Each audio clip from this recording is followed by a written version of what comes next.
town musicians of Bremen.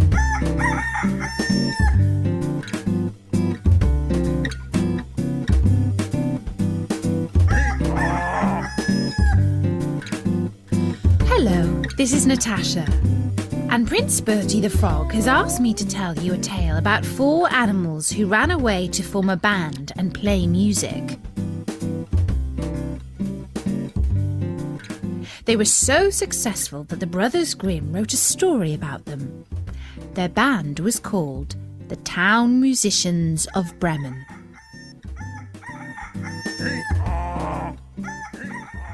A certain man had a donkey, which had carried the corn sacks to the mill loyally for many a long year. But his strength was going, and he was growing more and more unfit for work. Then his master began to wonder if it was worth his while keeping this old donkey much longer. The donkey, seeing that no good wind was blowing, ran away and set out on the road to Bremen. There, he thought, I can surely be town musician. When he had walked some distance, he found a dog lying on the road, gasping like one who had run till he was tired. What are you gasping so for, you big fellow? Asked the donkey. Ah, replied the dog, as I am old and daily grow weaker and can no longer hunt, my master wanted to kill me, so I ran away. But now how am I to earn my bread? I'll tell you what, said the donkey. I am going to Bremen, and shall be a town musician there. Go with me, and work also as a musician. I will play the lute, and you shall beat the kettle drum. The dog agreed, and on they went. Before long they came to a cat, sitting on the path with a face like 3 rainy days. Now then, old Fluff and Claws, what's gone all awrong with you? Asked the donkey. Who can be merry when his neck is in danger? Answered the cat. Because I am now getting old and my teeth are worn to stumps, and I prefer to sit by the fire and spin rather than hunt about after mice. My mistress wanted to drown me, so I ran away. But now good advice is scarce. Where am I to go? Go with us to Bremen. You understand night music. You can be a town musician. The cat thought well of it and went with them. After this, the 3 runaways came to a farmyard, where the cockerel was sitting upon the gate, cock-a-doodle-doing with all his might. Your cock-a-doodle-doing goes through and through my skull, said the donkey. What is the matter? Guests are coming for Sunday, and the housewife has no pity, said the cockerel, and has told the cook that she intends to eat me in the soup tomorrow, and this evening I am to have my head cut off. Now I'm a cockle-doodle-doing at full pitch while I can. Ah, you red-headed bird, said the donkey. You had better come away with us. We are going to Bremen. You can find something better than death everywhere. You have a good voice, and if we make music together, it must have some quality. The cockerel agreed to this plan, and all 4 went together. They could not, however, reach the city of Bremen in one day, and in the evening they came to a forest where they meant to pass the night. The donkey and the dog laid themselves down under a large tree, and the cat and the cockerel settled themselves in the branches. But the cockerel flew right to the top, where he was most safe. Before he went to sleep, he called out to his companions that there must be a house not far off, for he saw a light.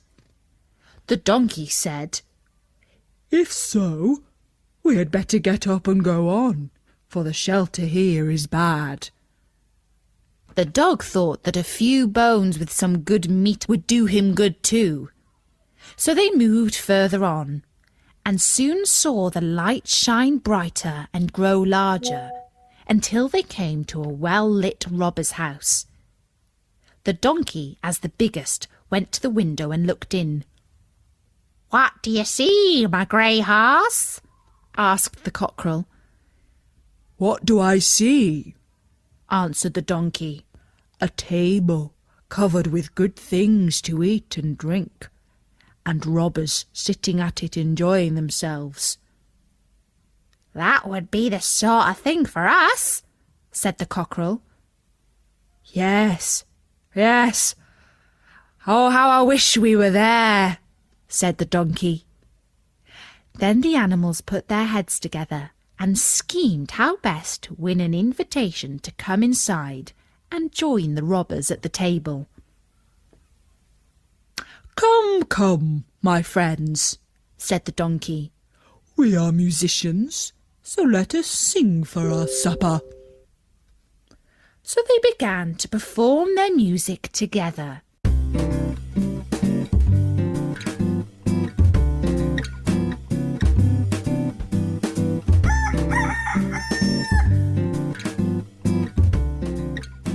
The donkey brayed. The dog barked. The cat mewed. And the cockerel cock-a-doodle-dooed.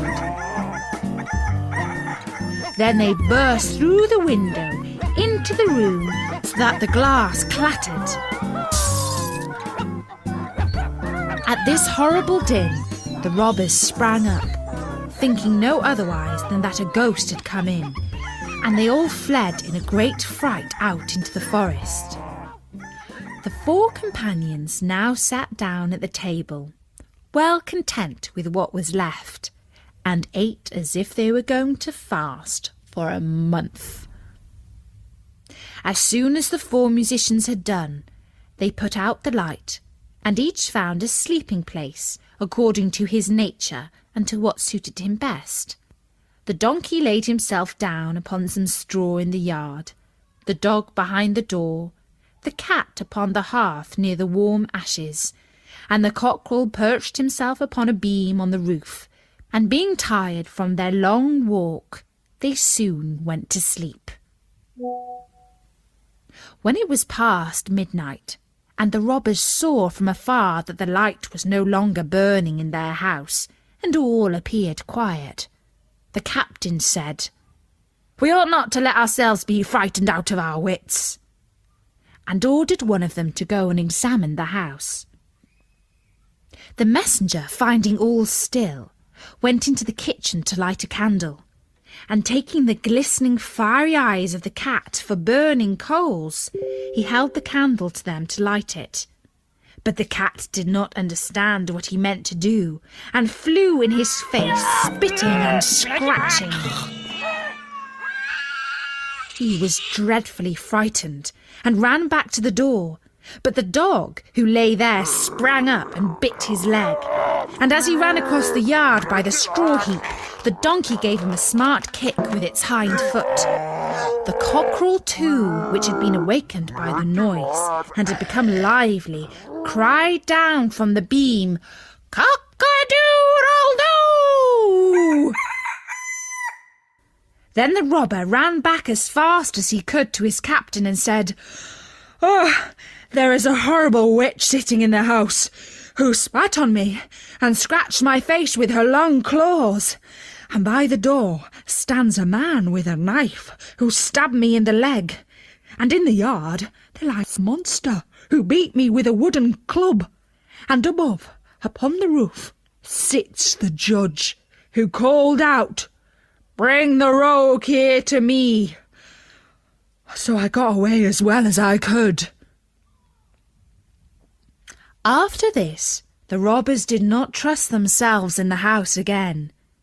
But it suited the four musicians of Bremen so well that they did not care to leave it any more.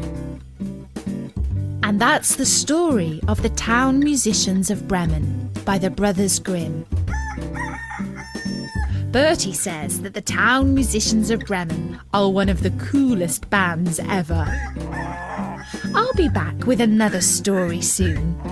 In the meantime, don't forget there are loads of free stories you can download from Storynory.com. Until next time, from me, Natasha, bye-bye!